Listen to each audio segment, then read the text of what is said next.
Baik, selanjutnya yang akan kita bahas adalah analisa hidrometer. Analisa hidrometer adalah analisa butiran tanah untuk tanah dengan berbutir halus. Ini tanah berbutir halus, yang pertama adalah lempung, yang kedua adalah lanau. Ini adalah alat yang digunakan dalam analisis hidrometer, yaitu ada alat hidrometernya, ini ada gelas ukur serta tanah berbutir halus. Jadi tanah berbutir halus yang dipakai adalah tanah yang tersaring ataupun yang berada di depan. Jadi dalam analisa saringan sebelumnya kan sudah ada misalkan di sini ada saringan yang paling besar sampai paling bawah. Paling bawah ini adalah pan. Ini dia saringan tapi tidak ada lubangnya atau dia dipanci seperti ini. Nah, untuk analisis hidrometer, tanah yang dipakai adalah tanah yang berada di sini atau butiran yang halus.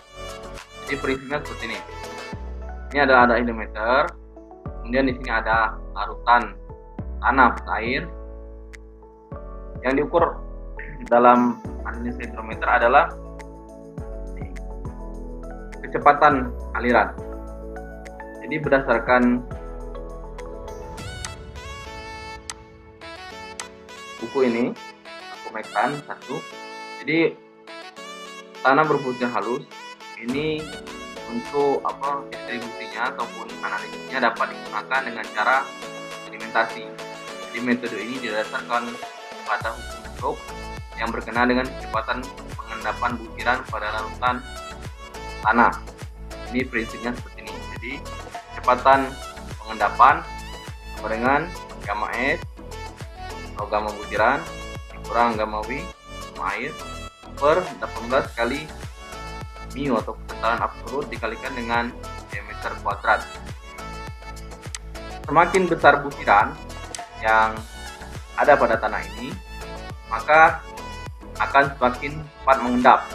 Sedangkan untuk butiran yang lebih halus, maka kecepatan pengendapannya akan lebih lama.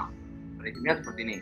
Jadi untuk punya analisis hidrometer ada tabung ukurnya atau gelas ukurnya, ada alat hidrometernya, kemudian ada tanah berbutir halus dicampurkan dengan air, kemudian dicampurkan dengan ini sodium heksametaposfat. Fungsi dari sodium heksametaposfat ini adalah untuk memisahkan antara butiran satu dengan butiran yang lainnya. Kemudian dimasukkan ke dalam gelas ukur. Kemudian alat hidrometer ini kita masukkan ke sini. Nanti dicatat ataupun diukur berapa waktu yang dibutuhkan oleh hidrometer ini untuk turun ataupun tenggelam dengan kedalaman tertentu. Kemudian berapa lama waktu yang digunakan. Misalnya tenggelam dari titik nolnya tadi 5 cm. Dicatat berapa menit ataupun berapa jam. Nanti dicatat sampai hidrometer ini tidak bisa turun lagi, tidak bisa mengendap lagi. Jadi itulah jenis tanah ataupun analisis yang nanti akan kita dapat. Hasil dari analisis butiran ini adalah diagram analisis distribusi ukuran butiran. Jadi di sini ada persen lolos, ini ada ukuran butiran. Nanti akan didapat kurva seperti ini. Kita lihat di sini ada kurva A, ada kurva B, dan ada kurva C. Jika nanti yang didapat kurvanya seperti ini disebut tanah dengan gradasi baik karena dia mempunyai seluruh jenis tanah dalam satu sampel itu.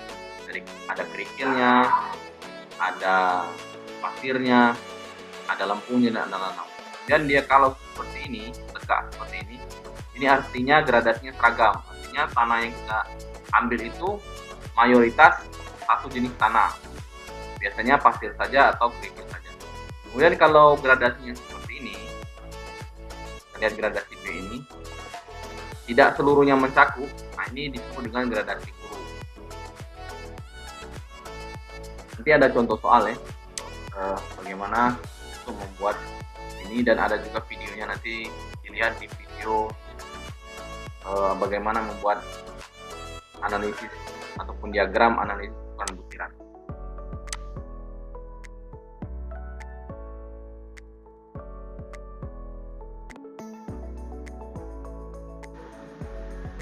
Baik, sebagai contoh soal, di sini ada hasil uji analisa saringan ya. Terdapat 1, 2, 3, 4, 5, 6, 7, 8 saringan yang digunakan. Diameternya bisa dilihat di sini 4,75 sampai 0,075. Setelah dilakukan uji analisa saringan ataupun di shake, itu untuk masing-masing saringan tertinggal tanahnya seperti ini. Untuk diameter untuk saringan yang pertama itu tidak ada yang tertinggal atau 0 gram. Untuk saringan kedua 8 gram sampai saringan yang terakhir itu 14 gram, ya kan? Ini jumlah butiran yang tertinggal dalam setiap pan. Dari sana kita akan menghitung jumlah persen yang tertinggal. Kita lihat di sini hasil dari persentase yang tertinggal.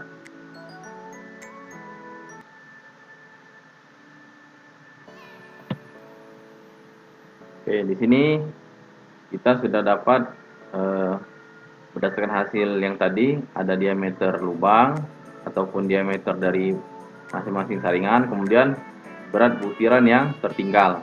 Ini kita lihat ya. Langkah yang berikutnya yang kita isi adalah ini, persen yang tertinggal. Kita lihat yang pertama di sini, karena berat butiran yang tertinggal di saringan yang pertama itu 0, maka persen yang tertinggal pun 0. Untuk saringan yang kedua itu berat butiran yang tertinggal adalah 8 gram. Bagaimana menghitung persentase yang tertinggal? Seperti ini. Persentase yang tertinggal yaitu berat butiran yang tinggal, yaitu 8, ya 8 ini, dibagikan dengan jumlah butiran seluruh, ya 175.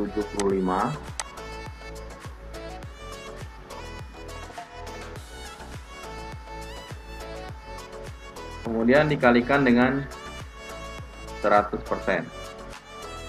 Nah, didapat ini 4,576. Ini dibulatkan jadi 4,6. Seterusnya seperti itu sampai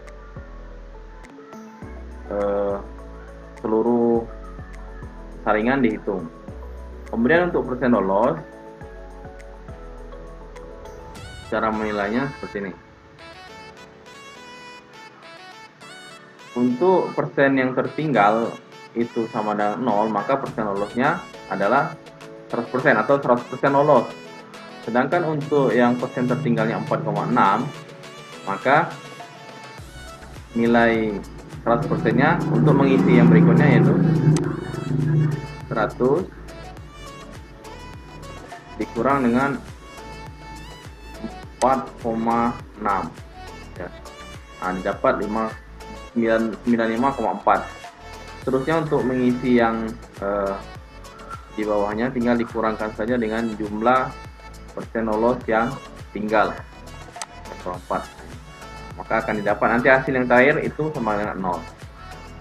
Kemudian setelah didapatkan diameter ataupun diagram ataupun tabel seperti ini, tabel itu kita buat diagram di sini. Di sini adalah persen lolos, ya. Ini persen lolos. Ini yang dimasukkan ke sini. Kemudian di bawah ini adalah ukuran butiran atau ini diameter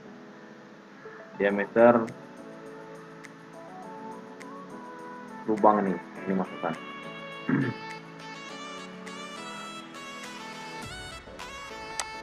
Nanti didapat kurva seperti ini. Untuk cara mengisinya, lihat di video di LMS bagaimana membuat kurva seperti ini, ya. Kemudian kita tentukan nilai CU dan nilai CC. Dari sini kita akan melihat nilai CU sama dengan D60 per D10 ya. Kita lihat di sini. D60 ini D60, kita tarik garis lurus ke sini, kita tarik ke bawah. Ya, dilihat adalah nilai ukuran butiran. Nilainya 0,26. Selanjutnya D10 di sini. Kita tarik ke sini, kita tarik ke bawah. Dapat 0,15. Kita hitung CU sama dengan D60 dibagi D10. Kita dapatkan nilainya 1,73. Kemudian nilai CC D30 kuadrat per D10 dikalikan D60. Kita cari D30 di sini dapat 0,18 dikuadratkan dibagikan dengan nilai D10 dikalikan D60 dapat 0,86. Nilainya lebih kecil daripada 1. Jadi tanah tadi atau sampel tanah kita tadi adalah sampel tanah bergradasi buruk. Untuk jenis tanahnya ini kalau dilihat dari sini, ini kerikil, pasir, berlanau. Jadi kita bisa menentukan jenis tanah kita ini bergradasi buruk karena apa? Karena kurvanya seperti ini. Kemudian berdasarkan nilai CU dan nilai CU dan nilai CC. Kemudian berdasarkan ukuran butiran, kita lihat di sini. Ini adalah kerikil. 10 sampai 1 ini adalah kerikil, 1 sampai ini adalah pasir, 0,1 sampai lanau, 0,1 sampai 0,001 ini adalah lempung. Jadi di sini karena diagramnya menyentuh sampai 0,01 artinya tanah ini adalah tanah pasir, tanah kerikil berpasir dan berlanau.